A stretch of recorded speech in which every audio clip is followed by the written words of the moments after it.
여러분 반갑습니다. 오늘은 3월 11일 금요일 아침입니다. 금요일 주제 더 깊은 연구를 위해 이 부분을 함께 나누도록 하겠습니다.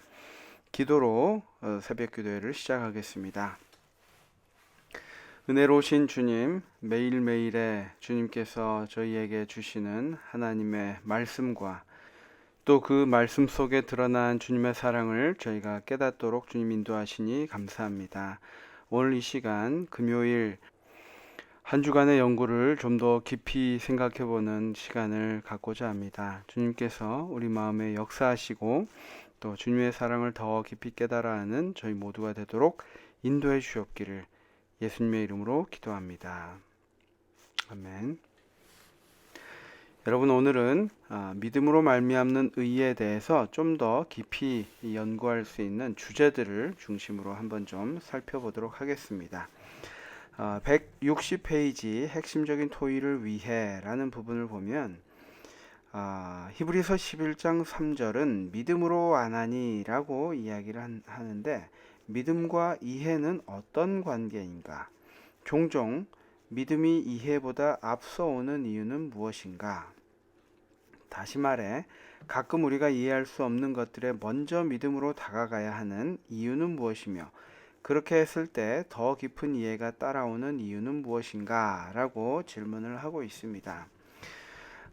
우리가 히브리서 11장에서 본 여러 선조들의 경험을 볼 때, 이렇게 믿음이 자기가 이해되지 않을 때조차 이 믿음을 먼저 보임으로써 더 좋은 결과를 가져온 것들을 우리가 볼 수 있는데, 우리가 그렇게 먼저 믿음으로 다가가야 하는 이유가 무엇인가? 그렇게 했을 때 더 깊은 이해가 따라오는 이유는 무엇인가? 이 위에 160페이지 상단 부분에 그 내용들이 좀 나와 있습니다. 믿는다고 하는 것은 어떤 대상을 보고 확인하고 실증하여서 그것을 받아들이는 것이 아니다라는 것이죠. 우리는 특별히 하나님을 믿는 이 믿음에 있어서는 경험이 굉장히 많이 중요합니다. 이 경험이 말씀을 통하여 우리가 매일 깨달음을 받고 하나님을 알면 알수록 그 알아가는 그 경험 속에서 믿음이 자라나는 것인데요.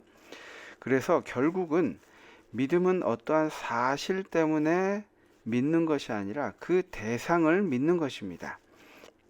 하나님은 우리에게 많은 것들을 보여주고 계십니다. 하지만 우리가 그러한 어떤 기적이나 아니면은 놀라운 것만 따르려고 할 때, 때로는 그 사실에 의거하여 우리의 믿음이 좌지우지 될 때가 있습니다.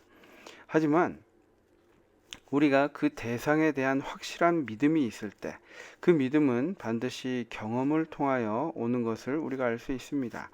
하나님께서 어떤 분이신지 우리가 더 알아갈수록 더 신뢰할 수 있습니다. 그래서 우리가 힘써 여호와를 알자라고 말씀을 하셨고, 또 그렇기 위해 우리가 아침마다 이렇게 말씀을 펴는 것입니다. 교과 상담부에도 그래서 우리가 그런 믿음을 얻기 위해서 그 과정을 간단히 설명하고 있는데요. 믿음으로 그리스도의 것이 되는 동시에 믿음으로 그리스도 안에서 자라날 것이다. 즉 바치고 받음으로 자라날 것이다. 그대들은 모든 것, 마음과 의지와 봉사, 그 모든 것을 바칠 것이니 그의 모든 요구를 응하기 위하여 그대 자신을 그에게 바칠 것이다. 그리고 모든 것, 그대의 마음 안에 계셔서 그대의 힘과 그대의 의와 그대의 영원한 돕는 자가 되시는 온갖 축복이 충만한 그 그리스도, 그 모든 것을 받아들여서 하나님을 순종할 힘을 얻을 것이다 라고 정로의 계단 70페이지에서 이야기하고 있습니다. 저는 여기에서 하나님을 순종할 힘을 얻는 것, 우리의 믿음의 대상이시고 우리를 찾아오신 그 하나님을 우리가 믿음으로 받아들일 때, 그리고 그 경험들이 점차 쌓여갈 때, 또 그분을 점점 알아갈 때 우리는 더욱더 그분의 말씀에 순종할 수 있는 순종의 힘을 얻게 된다라고 이야기하고 있습니다. 그래서 하나님을 아는 것, 또 그분을 배우는 것, 또 그분께서 말씀하신 것을 우리의 온 마음과 의지와 봉사를 통해서 드릴 때에 우리는 더 큰 믿음의 경험들을 할 것이고, 또 그것으로 인해서 우리의 믿음이 더욱 굳건해진다라고 이야기할 수 있겠죠. 하단부는 이렇게 이야기하고 있습니다. 하나님께서는 결코 우리의 믿음의 기초가 될 만한 충분한 증거도 주시지 아니하고 우리에게 믿으라고 요구하시지는 않는다. 그의 품성, 그의 존재, 그의 말씀의 진실성들은 모두 우리 이성에 호소하는 수많은 증거가 있다. 그렇지만 하나님께서는 의혹될 만한 점을 없이 하여 버리지 않으셨다. 우리가 구도자를 만나거나 아니면 자녀들에게 하나님에 대한 믿음을 설명할 때 우리가 그 모든 것을 다 설명할 수 없음을 우리가 알고 있습니다. 하지만 그 설명할 수 없음이 하나님이 계시지 않는다는 증거가 되진 않습니다. 그래서 우리가 믿음이 필요한데 우리의 믿음은 증거 위에 세울 것이요 실증 위에 세울 것이 아니다 라고 이야기하고 있습니다. 그 실증 또 혹은 과학이라고 이야기하는 것들로 이 세상이 다 설명될 수 없기 때문입니다. 그래서 우리에게 필요한 것이 믿음이라는 것이죠. 우리의 믿음은 증거 위에 세울 것이요 실증 위에 세울 것이 아니다 라고 이야기합니다. 의심하고자 하는 자들은 그리할 조건이 있을 것이나 참으로 진리를 알고자 갈망하는 자들은 저희의 믿음을 세울 만한 증거를 많이 찾게 될 것이다. 저는 여기에서 경험적인 믿음을 조금 강조하는 것 같은데요. 우리가 이스라엘 백성들, 출애굽한 이스라엘 백성들을 보아도 알 수 있습니다. 그들은 정말 매일매일 40여 년 동안 매일 만나를 먹었고 또 매일 불기둥의 보호하심과 구름기둥의 돌봄으로 광야에서 살아남을 수 있었습니다. 하지만 그러한 증거를 우리가 볼 때는 대단한 것이지만 그들이 매일 그러한 사실에 의지하여 하나님을 믿었을 때는 끊임없이 불평하고 하나님께 반역했던 것을 우리가 알 수 있습니다. 그러한 사실을 보여주신 그 하나님을 우리가 배워서 알 때, 그분을 인격적으로 알 때, 또 그분과 교제하면서 그분께서 주신 말씀에 순종하여 행하였을 때 어떠한 결과를 우리가 보게 될 때 우리는 그 사실로 인해서 하나님을 믿는 것이 아니라 인격적인 하나님을 비로소 알고 체험하게 되는 것입니다. 그래서 이 11장에 나와 있는 여러 믿음의 노독들이 그러한 모습을 보여주고 있는데요. 다시 한번 제가 이 히브리서 11장을 좀 읽어드리고 싶습니다. 11장 3절부터인데요. 믿음으로 모든 세계가 하나님의 말씀으로 지어진 줄을 우리가 아나니 보이는 것은 나타난 것으로 말미암아 된 것이 아니니라. 믿음으로 아벨은 가인보다 더 나은 제사를 하나님께 드림으로 의로운 자라 하시는 증거를 얻었으니 하나님이 그 예물에 대하여 증언하심이라. 그가 죽었으나 그 믿음으로써 지금도 말하느니라. 믿음으로 에녹은 죽음을 보지 않고 옮겨졌으니 하나님이 그를 옮기심으로 다시 보이지 아니하였느니라. 그는 옮겨지기 전에 하나님을 기쁘시게 하는 자라 하는 증거를 받았느니라.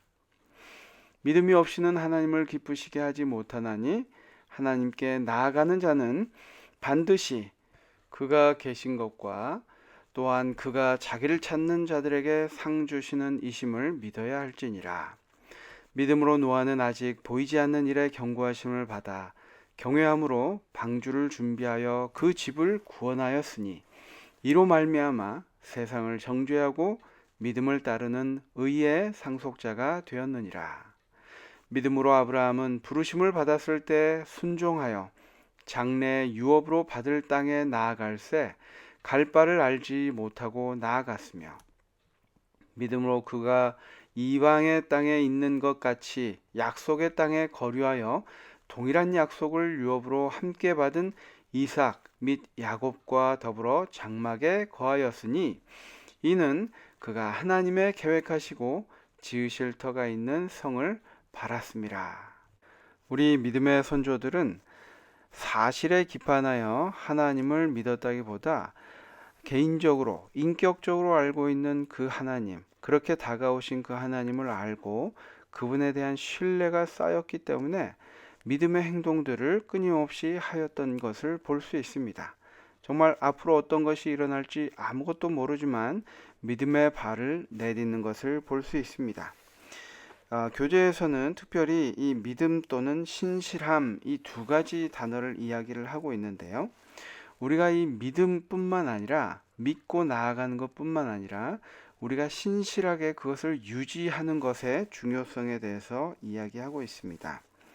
믿음으로 산다는 것의 의미를 제대로 깨닫기 위해 이 단어가 가진 두 가지 의미 모두가 중요한 이유는 무엇인가? 그렇죠. 피스티스라는 헬라어가 믿음 또는 신실함 이 두 가지로 설명이 되는데 이 두 가지 다 중요하다는 것입니다. 히브리서 11장에 등장하는 인물들은 그들의 믿음의 실체를 어떻게 보여주었는가? 어떻게 하면 우리도 그와 같이 할 수 있을까? 우리가 오늘 함께 생각해 보면 좋을 주제일 것 같습니다. 여러분 참고로 161페이지에 나와 있는 우돔사이의 과부라는 제목의 간증문이 있는데 여러분 시간 내셔서 한번 읽어 보셨으면 좋겠습니다. 우리가 때로는 앞길이 막막하고 때로는 원치 않는 일이기도 합니다. 하지만 그것을 믿음으로 받아들이고 실천했을 때 하나님께서 어떤 일을 내 삶에 이루시는지에 대해서 잘 설명한 내용인 것 같습니다. 어떻게 보면 우리 믿음의 선조들도 이러한 경험들을 통하여 그들의 믿음이 점점 성장해 나가지 않았나 생각해 봅니다. 오늘 금요일 안식일 맞이하는 이 예비일에 저와 여러분이 믿음에 대해서 다시 한번 나의 믿음의 어떠한 상태에 있는지 또 내 믿음이 어떻게 해서 성장해 나갈 수 있을지 고민하고 기도하는 귀한 시간 되었으면 좋겠습니다. 다 함께 기도하고 마치겠습니다. 저희를 사랑하신 아버지 하나님, 저희가 믿음이 연약하고 또 믿음의 확신이 없고 때로는 흔들릴 때도 있습니다. 하지만 주님 저희를 위하여 저희에게 먼저 다가오신 그 예수님의 사랑을 저희가 매일매일 깨달아 알므로써 말씀을 통해 주님을 만남으로써 또 그 만남을 통해서 우리가 나누고 실천함으로써 우리의 믿음이 성장되기를 원합니다. 또 신실한 상태에 있기를 원합니다. 주님 오늘의 삶에 함께 하시고 인도하여 주시옵기를 예수님의 이름으로 간절히 기도합니다. 아멘. 여러분 감사합니다. 또 다음에 기회가 되면 뵙도록 하겠습니다. 좋은 안식일 되십시오. 감사합니다.